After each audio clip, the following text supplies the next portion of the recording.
Hello, US 101 History Late Start class.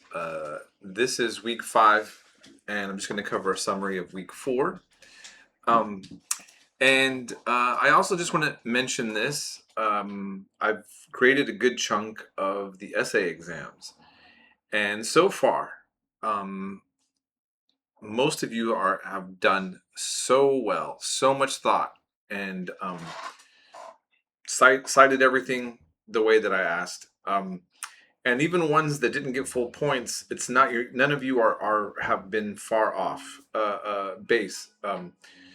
And so I just want to congratulate all of you for your hard work and moving along and doing that. So and I'm looking and reading a lot of the essays, and honestly, I don't have time to go over every elaborate.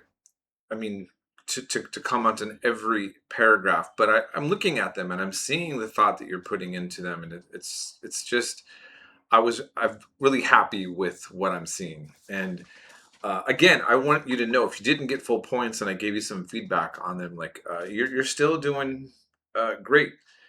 And one of the things that I always try to tell students, and I said this to some of you in my comment section, one of the greatest struggles that I always had in college, and still, I can struggle with, is writing essays. And if it wasn't for spell check and grammar check, or even Grammarly to help me out at times, I'm a late bloomer, and I didn't do well in my. I didn't really take interest in education that much until after high school, and so some of us who did that to ourselves, we missed the polish there, right? And so I want to always encourage all of you to, realize that starting now and getting polish on your writing is just going to make life much better for you as you transfer. But don't give up if you're having those struggles. That's all I'm saying. Okay, so having said that, just doing a summary. And we looked at Thomas Jefferson and saw the complexity of his personality, right? And some of you are aware of this history of him, and others were shocked. And this is not the Thomas Jefferson that you knew. And so, this is one of the things that I want to just have you all think about. Because when you'll hear me kind of repeat some things over and over, because I want to drive home a certain thing and a theme, a certain set of ideas throughout the semester. Our country is going through a great existential crisis on many levels because of many things. And one of the things is the ways in which we look at our history. And, um, you know, so what I'm trying to do is help complicate maybe oversimplified narratives. But even within that complication, kind of show you that it's like, all right, it's not ever as simple as maybe you had a narrative that some of these folks were pure good, almost like saints, and then there's a tendency for some to say that they're pure evil. But I'm kind of trying to show you the full spectrum. Now, I think it's also fair to say that on a subjective level, we can just say that somebody is bad or good. But I mean, for me as the person teaching history, it's important for me to show all of you these different angles that help you um, have to kind of tackle different ways to look at people and events. And I appreciate that even for many of you, when we talked about going over the topics of women in history, that some of the guys said, I honestly didn't think about it much until right now. That's an honest statement. Now, and here's what it shows, okay, is that in history, there's also a lot of people that are overlooked, and then their perspective is not put into the equation, and something huge is missing. And whether it's talking about Native American perspective of those of African descent that were enslaved and brought here under those conditions, whether it's women who were put in subjective roles in a very overt way, not even being allowed to vote or even control their own resources at times.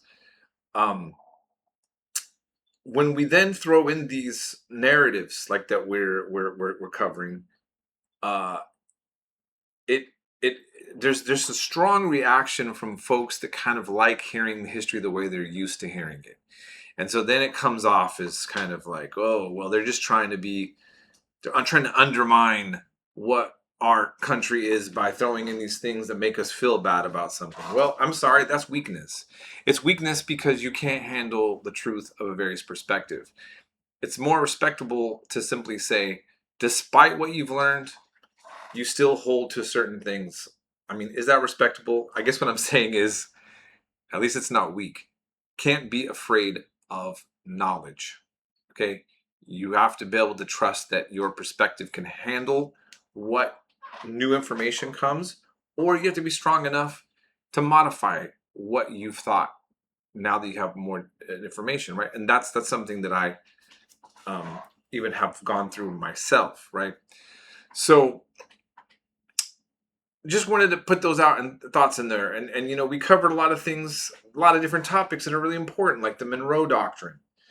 The Monroe Doctrine, right, is something that was more of an aspiration. I would say that most of the international community didn't take the United States that serious when it came out because we weren't major international players.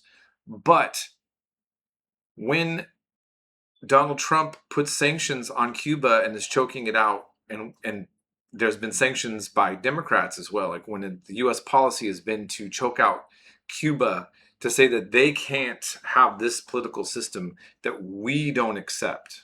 Okay, so there's dictatorships in Latin America that are not communist, and they cooperate with U.S. interests. The U.S. says that's okay. You can have human rights abusing prisons and all this kind of stuff when it's okay if you're following our interests.